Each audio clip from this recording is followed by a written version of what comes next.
Good morning, D92 staff. Reaching out today on, Thursday, November 12th, to give you an update on where we are with our planning on any adjustments we need to make to learning during a pandemic. I have a presentation I'm going to go through very briefly. This entire presentation will be available for you to go through at your own pace after I send this video out. So if we can go through quickly, and I'll start the presentation.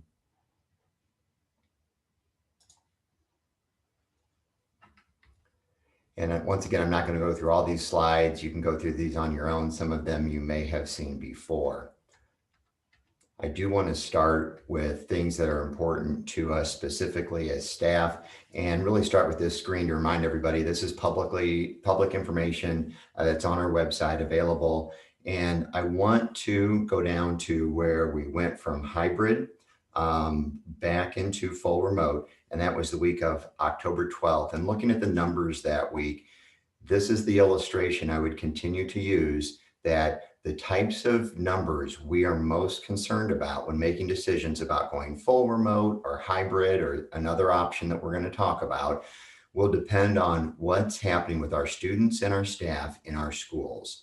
We are very aware of community spread and what goes on in the county, the community, the region, and the state. What we're very focused on, though, is the safety and security of the students and staff in our school and what the real numbers are for those individuals. This chart gets at this. This is going to drive a lot of our decisions. So it's very important. Going through, we conducted student surveys this past week, staff surveys, and parent surveys. I'm not going to go through all the results today, but just to highlight one question in particular. And I'm going to go down to a chart that really brings that up. You can once again go through all this information on your own. This chart is probably one of the pieces that would summarize a big chunk of the information we got from surveys. And that's really asking the same question to all three groups. Given the safety measures we have in place, how do you feel about coming back, even though community spread is not going the direction we want it to go? And you can see from this chart, you can see what percentage said, yes, we feel comfortable coming back. I'm not sure. If you combine those two groups, yes, or I'm unsure, there's a column for that, and then a column for no. Okay, I'll let you read that information and make your own determinations.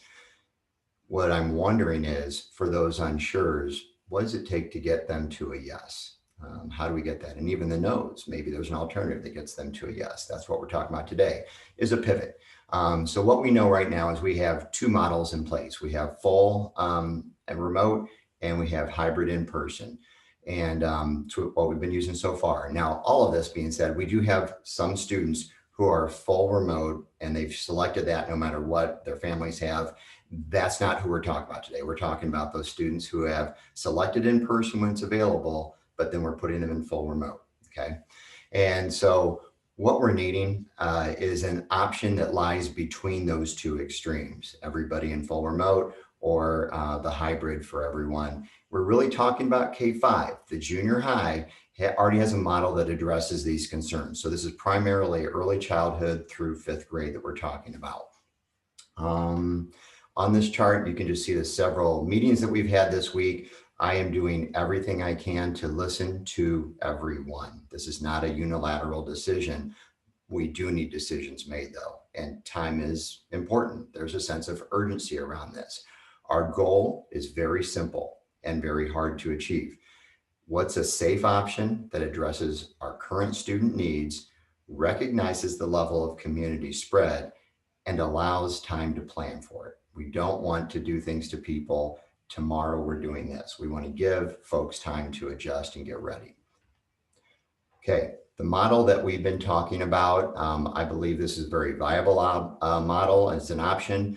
There could be other alternatives to this, but one thing to consider is taking early childhood, kindergarten, second, and fourth, or what the model really is half of the students in school at Walsh, Reed, and Ludwig for a week, then the other half the following week.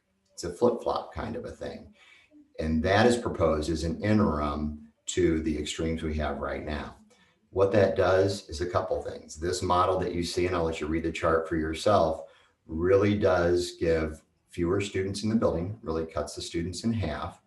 And then it gives 9 days between when a student is on a Friday when a student leaves. There's 9 calendar days until that student comes back. Okay. Once again, that time away from the group is important. We understand that when things are really not going the right direction in a community standpoint, this could be a help. Not something we want to live with the rest of the year, but maybe it's a long-term solution during a really tough winter. Okay. That's what we're trying to find. What's an alternative to full remote during a really tough winter with COVID?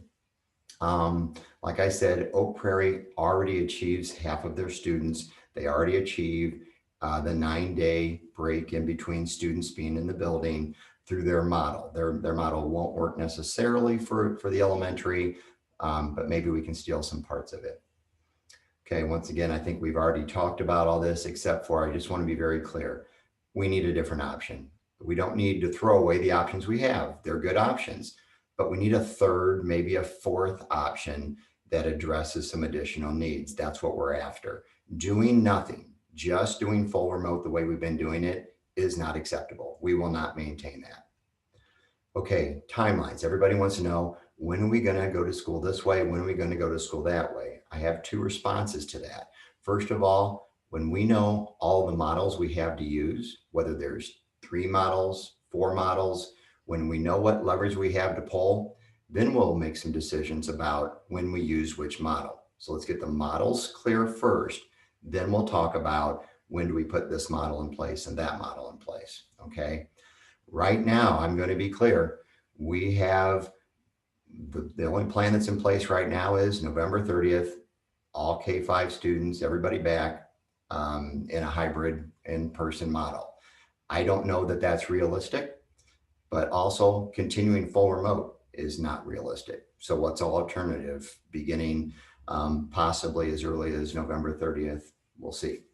The second part of that is we're going to have to get used to the fact that things change rapidly. We want to be thoughtful. We want to plan ahead.